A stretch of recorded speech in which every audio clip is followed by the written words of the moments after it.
Hi, everyone. Thank you so much for joining us for the Digital Inclusion 101 webinar. We're happy to be with you today to talk about digital inclusion. Some housekeeping things. This presentation will be recorded and the recording slides and additional resources will be shared after the webinar. We do have a Q&A at the end, so if you have any questions, please put them in the Q&A chat and we'll answer it at the end. All right, here's the agenda for the next hour. We're going to first talk about National Digital Inclusion Alliance, if there's anyone who is new to NDIA or the digital equity movement. And then we'll shift to talking about digital inclusion definitions. We'll also talk about barriers and do an example activity there. Then we'll talk about key solutions and examples of digital inclusion programming. We'll also talk about the Digital Navigator program and then shift into digital inclusion coalitions. And then we'll have Shauna here to talk about policy. And then after that, we will invite you all to join the NDA community and answer any questions that you have. All right.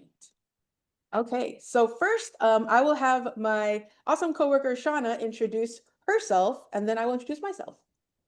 All right. Hi, everyone. My name is Shauna Edson. I'm a senior policy manager here at NDIA. I am located in Salt Lake City, Utah. So coming from you from here. And I will be, like Pamela mentioned, I will be talking about the policy section today. Awesome. Thank you, Shauna. No better person to talk about policy than Shauna on our wonderful policy team. And hi, everybody. I am Pamela Shive. I am the Training and Community Engagement Manager, and I am based out of Madison, Wisconsin. All right. So just an introduction to NDIA. We are the National Digital Inclusion Alliance, and we advance digital equity by supporting community programs and equipping policymakers to act. We are a community strong of 2,000 affiliates, including 47 tribal entities in all 50 states, including DC and all territories. And we support programs for affordable broadband, access to devices, and digital skills training and support.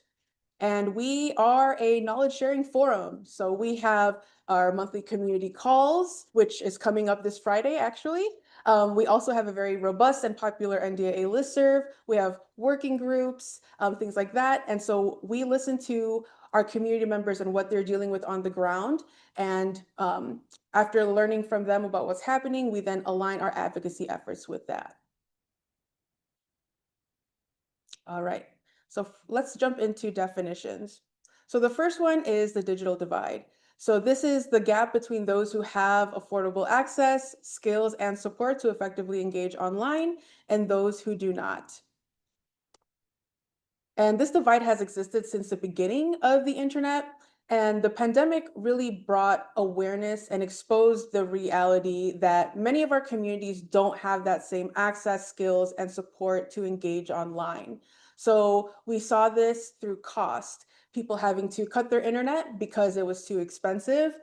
We saw this through education, where students were falling behind in class because they couldn't connect to their virtual classrooms, or they didn't have the proper strong internet connection to do so. We also saw it with the job market. So not being able to participate in the competitive job market because people didn't have a device or have the essential digital skills to apply for a job and have the necessary device to have that specific job. And also we saw it through lack of infrastructure, where communities either don't have the infrastructure or the infrastructure is out of date, they're not updated, so that they're not able to access and connect to the internet. And this gap exists because of underinvestment in broadband in low-income communities. An investigation by the Markup found that residents of historically redlined areas received significantly slower internet speeds. And so this is where the term digital redlining comes in. It's discrimination by internet service providers, or ISPs for short, in deployment, maintenance, upgrade, or delivery of services. Next up is digital equity. So this is the goal, and I want to give a background on how NDIA came to these terms, digital equity and digital inclusion. So when NDIA was first created in 2015, one of our first priorities was to collaborate with our community in developing accurate language for on-the-ground work. I'm sure maybe you might have experienced that before understanding or learning about the term digital equity or digital inclusion. Like, what is a concise term to describe what I'm doing, where I'm helping community members find, affordable devices and low internet, and help them with their digital skills. Like, what is a concise term for that? And so the result of that is the creation of terms like digital equity and digital inclusion. And our primary source in developing vocabulary around our movement has always been and always will be our community. And so digital equity definition is that condition where everyone in our community can get online and use the internet in the way that they want to. And digital equity comes with community power, which I'm sure you're all kind of seeing that right now. It enables all of our community members to engage, participate, and be active members in our society. So what does that look like? It looks like being able to stay up to date on current events, being able to advocate for causes that are important to you, being able to find community around shared interests. It also looks like support for people experiencing homelessness. They can find community resources via phone or a computer lab, access information about housing or enrolling in government programs, and also staying connected with loved ones. When it comes to healthcare, it allows for folks to utilize telehealth services, being able to get a diagnosis remotely, manage medical bills online, schedule appointments online, all without having to leave their home or call off work or arrange, daycare to work things out. And beyond necessity is just enrichment in life, right? It's learning new skills. So being able to cook, learn a new recipe, learning a new instrument, learning a new language, and also finding community, especially when things can feel very alone. So, the internet exposes us to being able to find different shared interests, or it'll allow us to explore our own selves, to find other online community members that, share those same interests, and also help us stay connected to our families and friends that live far away or might live next door, but you just cannot leave your house. And so the next important thing here is why digital equity? Um, and equity and equality, they're not necessarily the same terms. So equality is the image on the left, and equity is the image on the right. And as you can see, there are 6 books on both of those images, but the difference is how they are distributed. As you can see on the left, they all get 3 books, so they all kind of just increase their height in the exact same way. Nothing really changes. But on the right, they are looking at the different needs of each individual and say, if we want everyone to start off at the same literal level, then we're going to put more resources on the person who is shorter because they need more books. All right, so equality, it does not serve our communities entirely, right? So with equality, everyone gets those same resources and opportunities and solutions. But with equity recognizes that different circumstances and barriers exist. So distributing those resources effectively will help everybody reach that desired outcome of digital equity. And digital equity, it's meeting people where they are, right? It requires understanding specific challenges to internet access and effective use. It also allows us to look at the different barriers that exist within our communities. And it also demands us that we avoid making assumptions of what those barriers are. And in total, we avoid making assumptions of what those communities need. We avoid making assumptions of what the solutions are. It really forces us to engage and interact with our community to know what those solutions have to be. And some of those examples of community barriers can look like systemic barriers, so this like digital redlining, economic barriers, so like we talked about with cost, high cost of internet or devices, and then with skills. So having limited digital skills or limited understanding of how to effectively use your device. So ways that you can achieve digital equity is, again, learning what your community needs. So when it comes to, your digital navigators or your trainers, are they speaking the same language? Or are they coming from that same lived experience of the community that you're serving? And if not, How are you building trust with the community members that you are serving so that you can build that trust and relatability? If you are hosting an event, is the event at a physically accessible location? Is it in a safe space for that community? Is it easily reachable through public transportation? Is there a cost? And also with community input, do you speak with the trusted community leaders there? Do you trust that that community knows what they need and they know what their solutions are? And how are you working with them to reach that? And is your program structured based off of what those communities' unique needs are? And lastly, we have digital inclusion. So this is the work. This is like what we like to say is the work. So these are the activities that are necessary to achieve digital equity. And I'm sure each one of you are doing some form of this. So it looks like access to affordable and reliable high-speed internet, access to affordable and appropriate devices, providing digital skills training and support. And it's the work that you and our entire community is doing. So we'll go into detail in the next few slides about what that looks like. But, oh yes, and this is the elements of digital inclusion, the road to digital equity. So again, it's our community members having access to high-speed internet, affordable and appropriate devices, digital skills training, and quality technical support. All right, so we're going to talk about key barriers to digital inclusion, and we like to do this through a activity on Padlet. So Shauna will put the Padlet activity link in the chat, but while you're doing that, think about this question.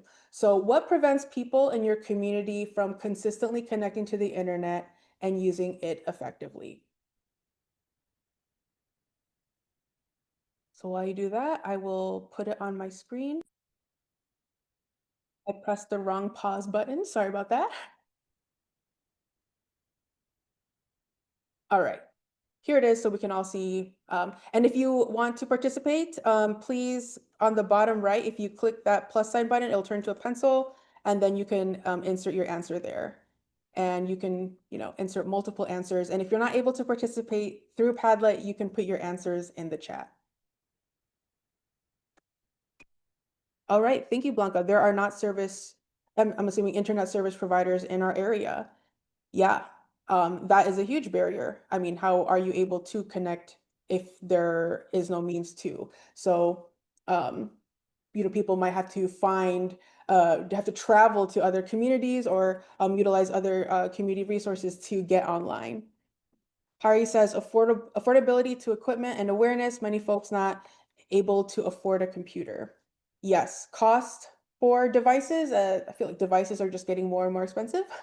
So that's definitely a barrier. And you talked about awareness, which is really important too. There are a lot of really great community organizations doing important work, and the community might not be aware of that. So it's really important to do that outreach and really engage with the community so that they know that these services exist.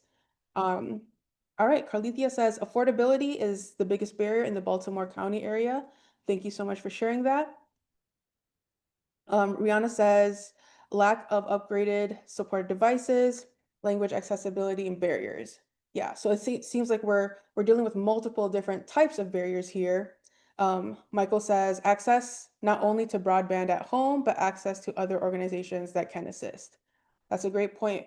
If there are organizations and community programs, that it might be too far. It might be there might be some limitations for them to go there and access those services. Respectful Bison says weak internet connection in certain spots of the community. Yes, exactly. In certain parts of the community, internet might be fast, and other parts it is unreliable or it's just not fast compared to other areas. And then John shares fear of using technology they are not familiar with. Thank you, John, for mentioning that. Fear is a really big barrier, and that can be just enough for somebody to not want to even look at, what the benefits of getting a internet subscription or looking into devices, because there's a lot of fear of They might break the device, of their information being leaked online, and not knowing what to trust. But all of these is digital skills to help, it's all skills, being able to look at something and say, okay, that link is definitely a scam. But it's helping them break through that fear barrier, which can be sometimes the most difficult. All right, thank you all for participating. I'm going to go back to the slides.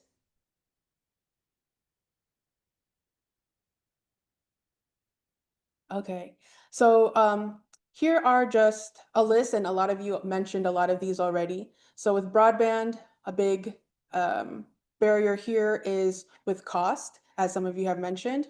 The service, not the infrastructure not being there, or it's outdated, and the service being unreliable. So it goes out with the weather, or the bandwidth isn't enough. Let's say you need more than what you can afford right now because you have multiple kids or multiple people working from home in your home. With devices, the barrier there is again with cost. Um, Outdated software, somebody had mentioned that. This is where I like to share. Before I was working with NDAA, I was working at a domestic violence shelter, and during the pandemic, everything went remote, including court hearings. And so you kind of see, we saw this happening where people, our clients did not have devices, and if they did, it was very old, it was outdated, so they weren't able to connect to Zoom or you download the necessary software to connect with their legal advocate, things like that. So just having a device is not the full step. It has to make sure that that it meets the needs of the user. And then also with digital skills, somebody mentioning fear and shame, that's a big one. Not trusting, um, or not knowing what to trust on the internet, so kind of avoiding it altogether. Having limited digital skills or not having accessible trainings to attend that, whether it's the trainings are set at a time that you're not available for, or it's at a completely different part of the city where it's unreachable for you to go, or you don't have the necessary skills to even, be able to attend that online. So these are just some of the barriers that we see. And of course, the solution here is affordable broadband, affordable devices, and digital skills training. All right, so first we'll dive into affordable and low cost broadband. And so the city of Portland, they did a Portland broadband equity study, and one of their interviewees had a really great quote. It's a choice between food and all the other things we need for having internet, which the kids need for school. And I think this really demonstrates how the internet is no longer a luxury. People are balancing these really important things of food, education, what their kids need, and internet is part of that. So I definitely recommend you to check out the Portland Broadband Equity Study. Has really great quotes if you need that for storytelling, which is important right now. I think this really does demonstrate the importance of affordable broadband. So what is broadband? It is the transmission of wide bandwidth data over high-speed internet connection. So the Federal Communications Commission, FCC, they are the agency in charge of wired and wireless communications. In March 2024 of last year, they updated their broadband definition to 100 megabits for download and 20 megabits for upload, which is a significant increase from the previous standard, which was created in 2013 of 25 download and 3 upload. And so again, why does broadband matter? Having a high-speed home internet connection, it is a necessity. It's no longer a luxury. And some examples of that, which I'm sure you can even relate to in your own personal life, is for paying for bills. Think about how you paid your most recent bill. It was most likely through an app or through your laptop. For government access, being able to access and submit essential government forms and documents, most of that is online. For accessing healthcare, if you have virtual meetings, you obviously, with it being virtual, would have to be through the internet. And this is super crucial for underserved communities. And then also it helps level the playing field for certain communities. Like it allows for remote work to happen, higher paying jobs, and skill development, as well as communities having access to courses that might not be locally available to them. The internet exposes them to that. And another term we have for you is broadband adoption. So this is adoption of daily internet access at high speeds with sufficient quality and capacity to complete common online tasks like paying your bills, streaming shows, attending this webinar, playing video games, things like that. And having the necessary digital skills to do that, and on a personal device and a secure and convenient network. So for digital inclusion programs that focus on low cost, affordable connectivity, there are technical approaches. So being a community owned internet service provider that's directly providing internet connectivity is one way. Another way is to provide internet access in community spaces or buildings. One great example is the Chicago Housing Authority. So they have 9 digital resource centers located in various properties and community centers, and in these resource centers, they offer a community lab, technical support, and digital skills classes. And then also another way of digital inclusion programming, digital inclusion programs help is through support and guidance. And so that looks like educating community members about available low-cost internet plans, and then also providing guidance on how to access and sign up for these plans. A great resource, which Shauna helped develop, is the honor roll of low-cost internet plans. All of our resources on NDAA is free, so please use this if you are a practitioner. It's a current list of internet service providers that meet the specific requirements. So with speeds, these plans have speeds at or above the threshold of 100 megabits for downloading and 20 megabits for uploading. For cost, the maximum monthly subscription is $30 a month. And then the plans included also either have no data caps or above 1 terabyte. So it's a really great resource for you all to have to help kind of see what low cost internet plans are available.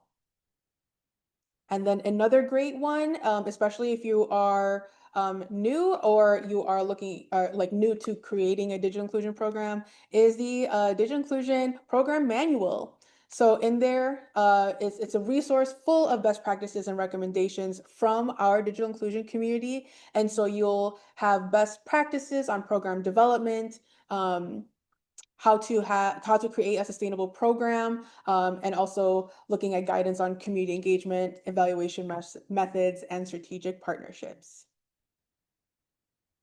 All right. Next up is we have devices. We're going to talk about devices, appropriate and affordable devices.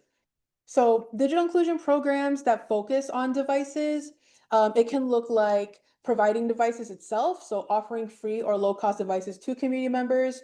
It also can look like ongoing tech support, so providing device maintenance services, offering and also offering tech support with that.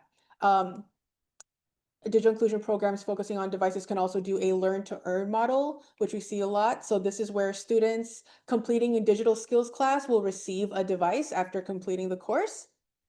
And it also looks like refurbishing and recycling programs. So they are sourcing for quality, low cost computers, and it's also an opportunity for community members to learn about device hardware. And this is a short list, but on the resource document, there is a link to an actual longer PDF that the Institute for Local Self-Reliance, NDIA, and AARP worked with on sharing the pros and cons of each device, and it also includes a desktop. So it's a more comprehensive list. But it's important to know what the pros and cons are of each device to help match the community member with the right device, right? So a smartphone, it's small and portable. It has a good battery life, but the cons is that it does not replace laptop. So it doesn't, replace a laptop for work or class. I mean, imagine doing your entire job through your phone. If it can be done, that's one thing. It's how it gets done is another thing that might just take so long if you could even do it on your phone. And with smartphones, it's really great for using apps, light internet browsing, and communication on the go. For tablets, the pros is that it's excellent for, entertainment with that big screen. It also has a long battery life, and that big touchscreen keyboard is very accessible with a large display, easy interface. But the cons is that you cannot make calls on there unless you have a cellular data plan, and some apps might not be compatible with a tablet. And then a laptop, um, the big pro, it's got a large file storage capacity. However, it does have a shorter battery life, and it tends to be the most expensive out of the three. So this is really great for working from home. It's an essential device if you are working from home, or you are remote learning, or you're a student. And it also is really good for tasks that require significant processing power and storage. And some jobs only have software that you can only use on a laptop. And other things to consider too, not with just these three devices, is kind of secondary type of devices. So in order to help you use this and connect to the internet. So those are things like an additional webcam, a microphone, speakers, charging cord, a desk, right? Cybersecurity training, having a portable charger. These are also kind of additional things to think about too, when it comes to um, supporting the devices and for folks being able to use it. We have an example here, which is Tech Goes Home. So they partner with social service organizations throughout Massachusetts to deliver courses focused on fundamental digital skills for adults. So these courses, they're offered at different locations like libraries, community centers, public housing, and other nonprofit organizations. So you see that partnership there.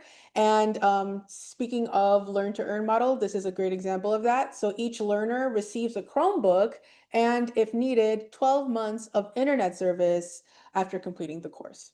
So that's really great. And the programs are for adults um, and for families as well. Alrighty. And the last prong is digital skills. So digital skills programs can be offered in different ways. So there could be classes for community members at various skill levels. There could also be one-on-one support and training, and then also a community support helpline for assistance. And it's also really important to understand your community's proficiency and also what they want to learn. So very good to avoid assumptions about people's current skill levels, regardless of their age and other demographics. It's very crucial to do a needs assessment. This is really essential when you're developing the course content. This will help determine their existing skill level and also what skills they want to learn. And then you can use those assessment results to help develop and refine your program. So we recommend the Essential Digital Skills Framework, which is intended to support adults seeking to improve their digital skills. So there are different kind of categories within the foundational skills. So the first one is communication. So being able to communicate, share information on your device. So that looks like being able to set up an email account, knowing how to post messages or content on social media, knowing how to use a word processing app to create documents like a resume, and then also being able to communicate others digitally through email or a messaging app. Another kind of category here is handling information and content. So being able to understand and decipher that not all online information and content is reliable and safe. Um, like if that's the case, then if you looked at Google Scholar, then everything on the internet would show up there. That's just not the case. And then also knowing how to search for news on a browser like Chrome and Safari. Another category in the foundational digital skills include transacting. So being able to set up an online account for public services, or being able to set up an account to buy things online, being able to upload your resume to like a recruiting website. Also doing things like being able to book a plane ticket or make a reservation or things like that. And then of course, an essential thing is knowing your device. So knowing how to turn the device on and off, um, knowing how to check the battery life, so you know when it needs to recharge, and knowing what the essential controls are on the device. I guess with a laptop, you don't need to know what like F3 does, but you need to know how to turn it on and off, how to go back to the home button, how to put it to sleep, knowing what buttons to press to increase and decrease the volume, things like that. A great example is Community Tech Network, which I believe they're now called Digital Lift. So what they do is they hire culturally competent fluent speakers, which is great because their staff, they speak the language and have that same experience from the community members that they're trying to serve. So they can speak Spanish, English, Cantonese, Tagalog, Russian, Korean.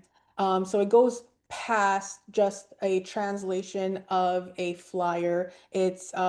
It really allows for those community members to feel comfortable and to ask kind of sensitive questions that they might not feel comfortable asking if it was in a different language, but especially if it was with a person that might not kind of understand culturally what they're trying to explain. And then we have digital navigators. All right. And I think we might have some digital navigators in the room. Shout out to the digital navigators. So we covered the different aspects of digital inclusion, like broadband adoption, affordable devices, and skills. And one crucial element to all of this is our digital navigators.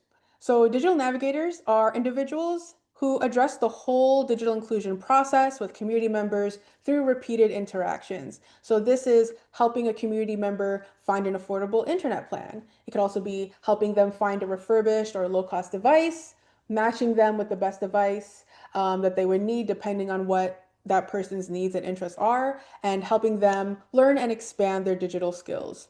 It is a holistic approach glued together by empathy. Digital navigators are people that can help you feel comfortable in learning these things because there is fear and shame when it comes to internet and learning, especially a new thing, especially if it's like a expensive device or something that just feels very overwhelming. And digital navigators truly are the people to help glue that journey for them and help break that barrier that people have when it comes to learning something new with the internet and their device. So digital navigators, they are trusted guides and they work with the community to understand what their priorities are and then connect them to the right resource. So a great example is the Denver Public Library. They have digital navigators that are coming from the communities they serve, and then they provide resources to the greater digital navigator community. And so one great resource, kind of a big resource that we have is the Digital Navigator model page. So if you are a digital navigator, definitely check out this page. We have resources for you like a skills assessment. We have follow-up surveys. We have a baseline digital navigator job description on there. We also have a digital navigator one-on-one webinar on there. And our wonderful community has helped develop these templates and materials to help support digital navigator programs. And we also have a digital navigator working group, which I will talk more later on who to contact if you're interested in that. All right. And the last thing I'll be talking about is digital inclusion coalitions. So, what are digital inclusion coalitions? They are a collective of community organizations that share a common concern for digital inclusion. So, if you're new, don't feel very overwhelmed because there is a community, and I'm sure there's one in your community of and who have that same goal of digital inclusion, whether they are in a specific digital inclusion program or they could also be part of other entities. For example, organizations that join digital inclusion coalitions are libraries, education institutions, housing authorities, workforce development, technology companies, sometimes internet service providers, that really depends on the community, and then social services and civic organizations. So digital inclusion coalitions has this unique power to really maximize the impact of digital inclusion efforts in their community. So it allows public awareness. So that advocacy effect is one of the unique things that can happen. So there's that increased public awareness of digital inclusion. There's also an alignment effect. So this is where the focus of collaborating, you can collaborate, and you can also partner with other digital inclusion programs with that digital inclusion goal. And lastly is that network effect. So it enables community organizations to learn from one another, learn what's working, what's not working, what are those unique needs that their community has. It also helps foster a deeper understanding of digital inclusion needs across different sectors. So there's going to be different digital inclusion needs for healthcare versus education, and the coalition allows a space for that learning to happen. And again, it's a great way to identify and build potential partnerships. All right, so an example is the Alliance for Digital Equity, which is a Western Massachusetts-based coalition of community-focused organizations working towards digital equity for all people. And so they help people understand what digital equity is in their community, and they work at a grassroots level to raise awareness and highlight community-focused efforts. And as you can see on the image, there's different types of organizations within their coalition. So just kind of shows you the kind of the magic and the uniqueness that can come and happen within a digital inclusion coalition. So if you are not part of one, check out our digital inclusion coalition webpage.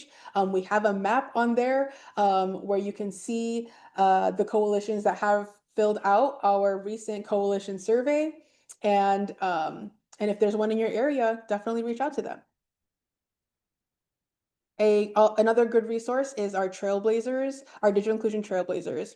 So digital inclusion Trailblazers are municipal, county, or regional governments that are paving the way and providing excellent models for digitally inclusive communities. And they demonstrate how local government can support their own digital inclusion ecosystem. So this is a really great free and open knowledge database for digital inclusion resources and information by local governments. So on there, you can find job descriptions, survey templates, and digital equity strategies. And it's really great to see how other communities, how they're tackling, digital inclusion. And you might be able to learn something there and kind of bring it back into your programming work. All right. So I will pass it over to Shauna to talk more about policy. Okay, thank you. So I'm going to talk about a few federal policies that impact digital equity from the federal level, what's going on, and some updates on that. And some of these may change the way that you work or provide tools that you could utilize. So the first one I'm going to talk about is the Digital Equity Act. And you all may have heard of the Digital Equity Act before, but I'm just going to do a quick overview so that you have an understanding of all the programs that we're talking about when we say the Digital Equity Act. So the Digital Equity Act, or the DEA, programs are managed by the National Telecommunications and Information Administration, or the NTIA. And DEA grant funds, saying that too many times in a row, are available to states. And the competitive grant is open to local governments, tribal entities, which are defined as Indian tribes, Alaskan Native entities, and Native Hawaiian organizations, nonprofits, community anchor institutions, and educational and workforce development organizations. So there are kind of these two different buckets, one for states and one for community-based organizations. All right, next slide. I'm going to do a quick overview of the DEA funding timeline so you can see where everything happened. The DEA was authorized by the Infrastructure Investment and Jobs Act of 2021, and it designated $2.75 billion to establish 3 grant programs that promote digital equity and inclusion. So that included the planning grant, the capacity grant, and the competitive grants. So the first set of funds in the Digital Equity Act was a state planning grant. That program is completed. States applied for the funds, and now all states and territories have digital equity plans. The second bucket of funds for states was the State Digital Equity Capacity Grant Program. And it was available to all states, and all states were awarded funds. Within the State Digital Equity Capacity Grant Program, there's the Native Entity Capacity Grant Program, and that's a special set aside for Native entities to be able to create plans and implement digital inclusion activities. So awards for the Native Entities Capacity Grant Program were anticipated to be announced late spring, early summer of this year. That one's a little confusing because it's kind of tucked into that state capacity grant program. And then lastly, there's the competitive grant program. Applications opened in July of last year and closed in September 23rd of this year, and awardees were anticipated to be announced in winter of 2024, 2025. Okay, next slide. So that's how things laid out. The state digital equity grant program provided $840 million in grant funds available to states, U.S. territories, and Native entities. And these funds are for states to implement their digital equity plans. That first bucket of funds where they created the plans, prepared them, to be posed to start implementing those and creating programs. So as a result of these funds, new digital inclusion activities and programs would have emerged in the next year. And states had the option to award subgrants to organizations doing digital equity work in their state. All right, next slide. So let's go over the status of the capacity grant funds. $760.8 million was made available for states last year to implement their digital equity plans. There was $8.4 million for U.S. territories, $45.3 for Native entities. And then there were also 2 future NOFOs, which means Notice of Funding Opportunity, which is around $60 million for future funds.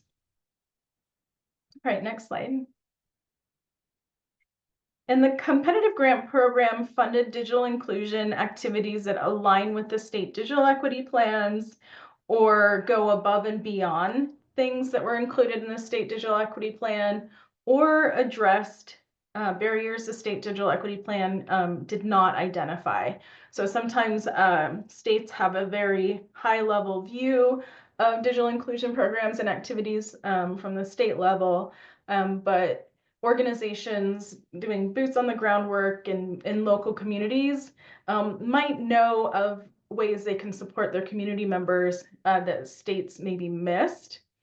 So this program allowed opportunities for those types of organizations to get funding. Okay, next slide. All right, the funding status of the competitive grant program. The first notice of funding opportunity allocated $1 billion. Of that $1 billion, there was $619 million that was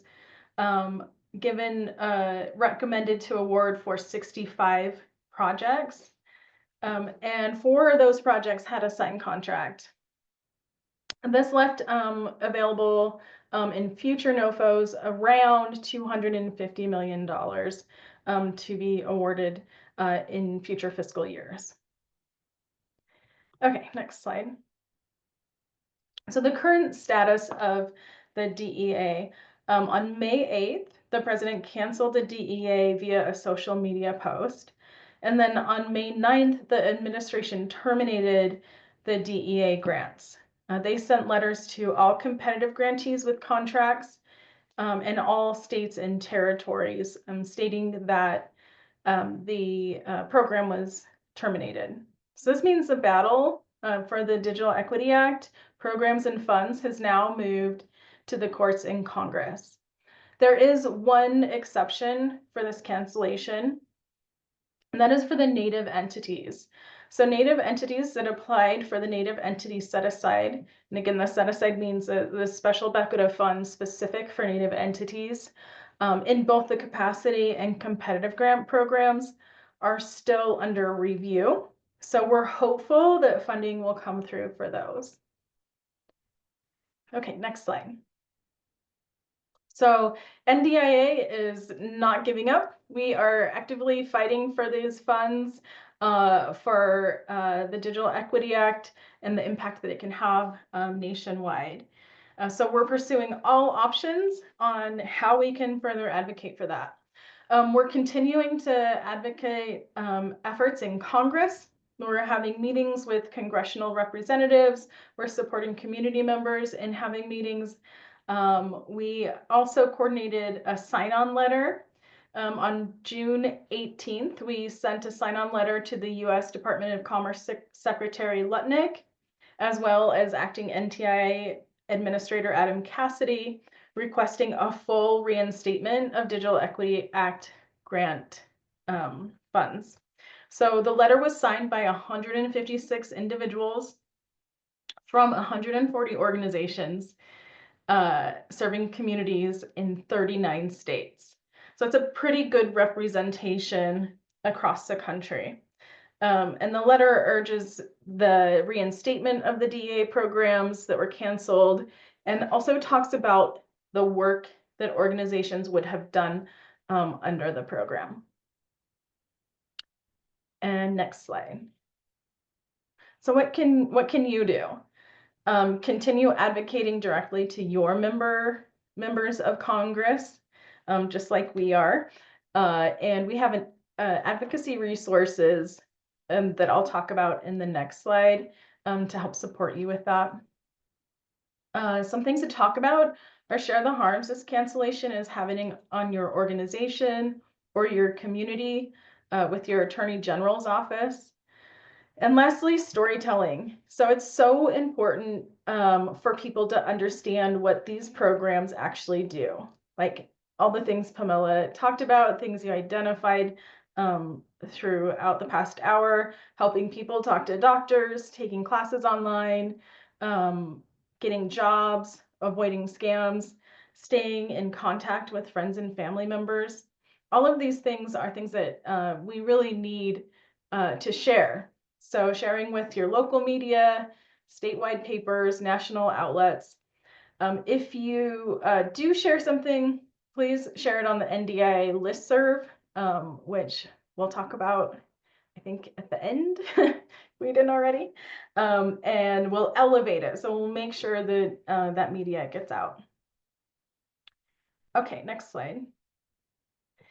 So the Digital Equity Act advocacy tools that I mentioned, we created this suite of resources that can be used for advocacy and awareness around the Digital Equity Act.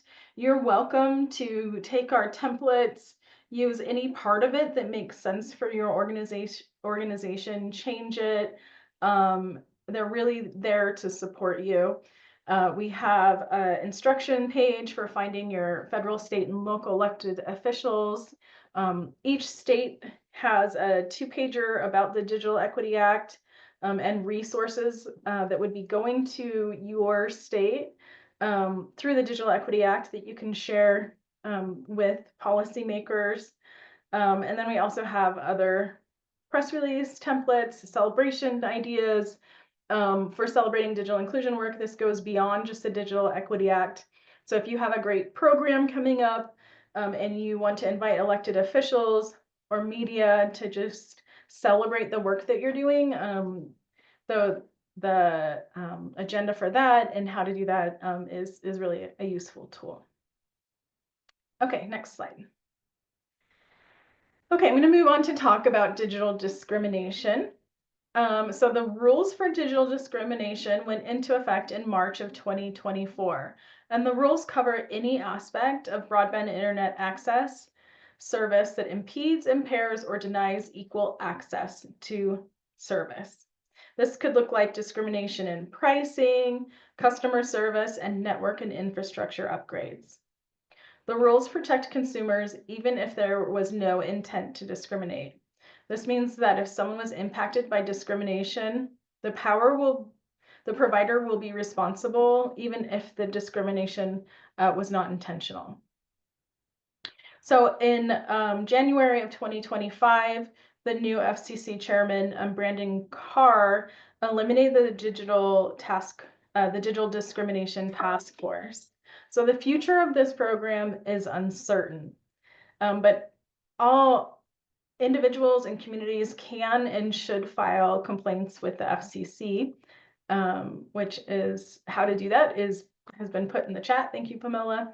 And you can provide details about your concerns regarding the elimination of the Digital Discrimination Task Force or any concerns you have about digital discrimination in your community.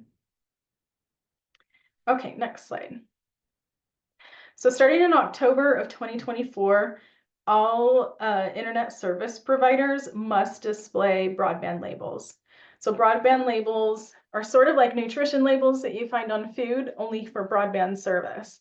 So it includes information on pricing, introductory rates, data allowances, performance metrics, and other information about your service. So you know have a better idea of what you're buying.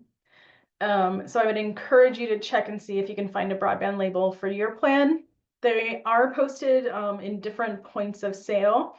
So online, sometimes you have to enter your address because they provide the labels for programs specific to your address. Some internet service provider web pages have them right up front. So you can also use this as a tool to educate community members that you're working with on information for plans that they are seeking if you're helping them learn about different options. Okay, and then lastly, our State Digital Equity Implementation Manual. So this was a manual that we created with AARP to have some best practices and tips for developing and refining digital inclusion programs, implementation strategies, how to do structuring and subgrant programs, how to measure and evaluate programs, as well as have a lens on sustainability. While we did create this resource specific for states to implement their digital equity plans, it's a great resource for any organization who is looking to launch a new digital equity initiative. Okay, and then back to you, Pamela. Thank you so much, Shauna. And Bianca, thank you for your question. She pointed out that there are some of the links that might not work. So I think just something to note for our policy team. We'll look into that and we'll make sure that it's updated. Thank you so much. And we do have a few working groups. So the only requirement is that you are a NDIA affiliate to be able to join any of these working groups. And some more details. So for the coalition working group, we have one. So you have to be an NDIA affiliate and be part of a digital inclusion coalition. So if you are interested in joining, there is a contact information there for you. We have also a digital navigator working group. So you have to be an affiliate and also be part of a digital navigator program. And the best person to contact for that is Nate. And then we also have a community-led working group. It's the Digital Workforce Alliance. So topics there is regarding workforce development. And if you are interested in joining that, you can reach out to me. And the last thing I want to mention is plan ahead for Digital Inclusion Week. So Digital Inclusion Week, it is an annual week of digital inclusion awareness, recognition, and celebration. And it is the first full week of October every year. So this year, that's going to be October 6th through 10th. And it's a really great week organizations and individuals across the country host special digital inclusion events. They do things like run social media campaigns. They share their digital inclusion progress. They might launch a digital navigator pilot program, share their successes. People also will have their local government issue a Digital Inclusion Week proclamation. A lot of great things that happen during that week. So if you already have a Digital Inclusion Week event registered, or created, go ahead and visit our Digital Inclusion Week webpage to register that event, because then you will be put on our database and also our map for other folks to see what's going on and hopefully attend your event. And if you're interested in learning more, definitely check out our Digital Inclusion Week webpage.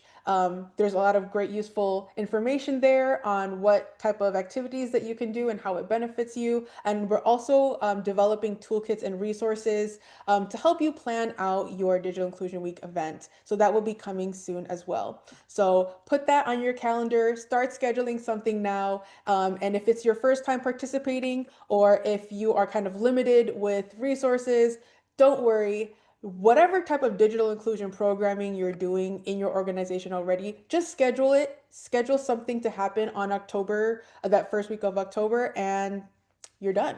You're officially part of Digital Inclusion Week. If you have any questions about that, feel free to reach out to me.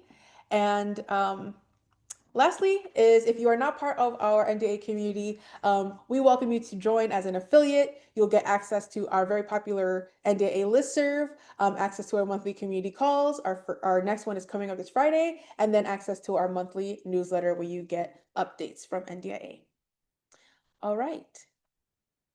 We just want to thank you all for participating and joining us in this webinar. If you have any questions, this would be a great time to ask. I did kind of search through the chat to see if there has any questions that we haven't addressed yet. Oh, Estefania, great. Do you know the theme for this year's Digital Inclusion Week event? Yes, it is community-driven digital futures. That is the theme. Thank you for asking. All right. I'm going to give it another moment if somebody is typing their question in the chat. But you have our contact information, both Shauna and I, so feel free to reach out if you have any questions. And all right, well, I love ending a meeting early. So we will end 3 minutes early. If you have any questions, again, feel free to reach out to us. I will be sending out the presentation recording and slides. And thank you all for your support, and reach out if you need anything. Take care. Bye.